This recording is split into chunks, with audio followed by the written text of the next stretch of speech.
Hello sir, మా శ్రీనివాస గౌడ్ గారికి, మా మంత్రివర్యులు యాదవ్ గారికి, శ్రీనివాస యాదవ్ గారికి, ఇక్కడికి వచ్చిన చిన్నలకు పెద్దలకు టైం లేదు కాబట్టి అందరికీ నమస్కారం. నేను చెప్పేది ఒకటే, ఆనాడు రేవంత్ రెడ్డి ఇవాళ బీసీలకు 42% రిజర్వేషన్ ఇస్తారని పెద్ద పెద్ద మాటలు మాట్లాడిండు.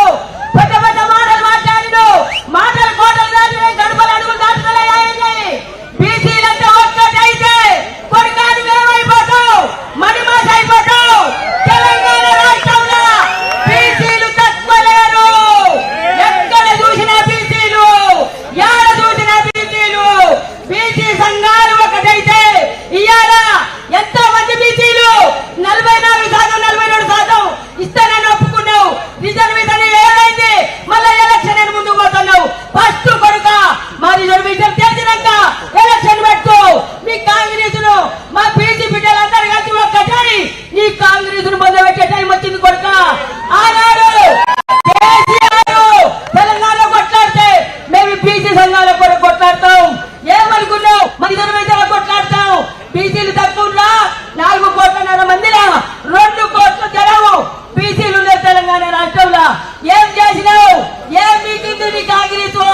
చెప్పిన నీ హామీలు మీకినవా? ఎన్ని హామీలు ఇచ్చినావు? 6 పథకాలు ఆడవండి ఇచ్చావు.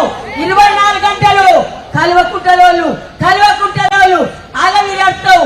బీసీలు ఏం పట్టించుకుంటలేవు. బీసీలను ఆగం చేస్తున్నావు కొడుక. మన రిజర్వేషన్ ఫస్ట్ తెలవాలి. ఫస్టే నీ ఎలక్షన్ తర్వాత మా బీసీలు తలుచుకుంటే మీ కాంగ్రెస్ కొడుక తుక్కు లేపు మొక్కలు పెడతాం.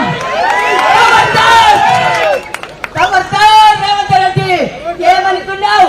తుమ్మి పాటి పాడుగాను తెలంగాణ పట్టిన పీడ నీ కాంగ్రెస్ పాడువాడా. తెలంగాణ నేర్పిస్తున్నా ఒక్కరు అల్మన్నోళ్ళని దాంట్లో దరిద్రుడా. జై కేసీఆర్, జై బీసీ.